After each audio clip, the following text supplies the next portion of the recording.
Ces peintures aborigènes font déjà partie intégrante du musée du Quai Branly à Paris. Elles font corps avec le bâtiment. Elles s'exposent dans les collections permanentes. Aujourd'hui, elles ont droit donc à une exposition spéciale qui nous permet de retourner aux sources de cet art issu du sacré. Et avec nous sur ce plateau, Philippe Pelletier. Donc, vous êtes le conseiller scientifique de l'exposition. Merci d'avoir accepté l'invitation. Merci bien. Alors, tout est dit dans le titre, aux sources de la peinture aborigène. Vous avez voulu montrer ce tournant entre cet art, ce qui n'était pas un art, qui était un rite, qui était du sacré. Et donc, les aborigènes ont décidé de nous permettre de voir cet art, de mieux comprendre leur culture. Ça s'est passé dans les années 70 ? Oui, ça se passe très très vite, en fait. Au début des années 70, pour un certain nombre de raisons compliquées, mais une des raisons, c'est qu'ils sont en pleine reconquête à ce moment-là de leur identité et ils veulent montrer au monde d'où ils viennent, ce qu'ils sont, et ils vont puiser dans leurs symboles ou dans leur peinture traditionnelle, celles qu'ils font quand ils font des cérémonies, par exemple sur le sol, ils vont puiser un certain nombre de signes qu'ils vont transporter sur des toiles avec de l'acrylique. Et donc, on découvre dans cette exposition, on voit ici quelques images, où il y a 200 œuvres, je crois, qui sont exposées. Oui, on n'a jamais vu ça en France, en tout cas. Non, c'est la première fois qu'on réunit, même pour l'Australie, c'est la première fois qu'on réunit 200 œuvres du début de la peinture.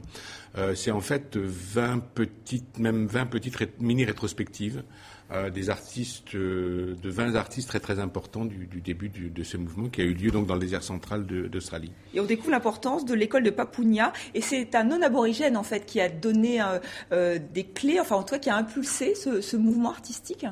Alors c'est quelqu'un, effectivement, c'est un jeune professeur de beaux-arts, de dessin qui arrive à Papounia et qui va s'apercevoir au bout d'un certain temps que les vieux, qui sont pas très vieux, mais enfin qui ont une cinquantaine d'années, c'est eux qui ont la connaissance de la société traditionnelle, et il veut que cette connaissance passe aux jeunes garçons d'une part, et aussi il va donc organiser une coopérative.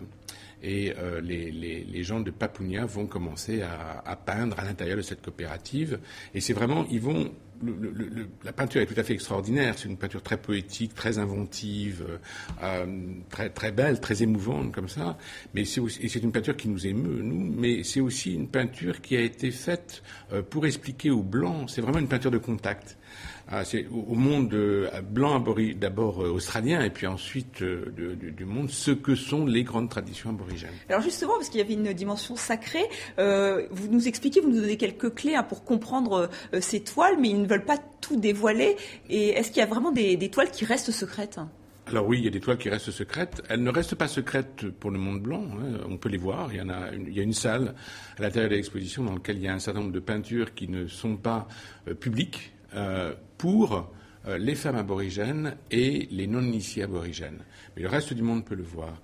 Ce qu'ils demandent, c'est que les photos ou des reproductions de ces tableaux ne reviennent pas dans les communautés. Oui, parce qu'eux pourraient comprendre, alors que nous, elles nous restent encore très mystérieuses. D'ailleurs, il y a peu de femmes qui peignent, il y a peu de femmes artistes. Ça, c'est plus fréquent maintenant ou pas ? Alors, au début de Papounia, effectivement, c'est des anciens c'est des hommes qui peignent. Ils vont peindre d'ailleurs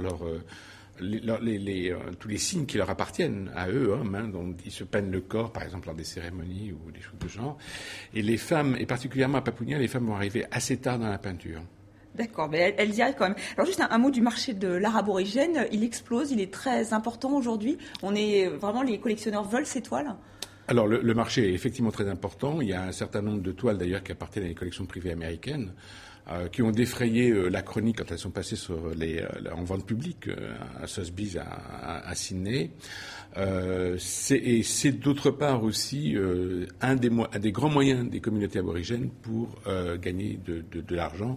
Donc le marché est effectivement très important et la production est très importante. Très bien, merci beaucoup Philippe Pelletier d'être venu sur le plateau de TV5 et donc aux sources de la peinture aborigène. C'est au musée du Quai Branly à Paris. Si vous avez la chance de passer à Paris, allez admirer cette exposition, elle est magnifique. C'est la fin de ce journal, merci à vous de l'avoir suivi.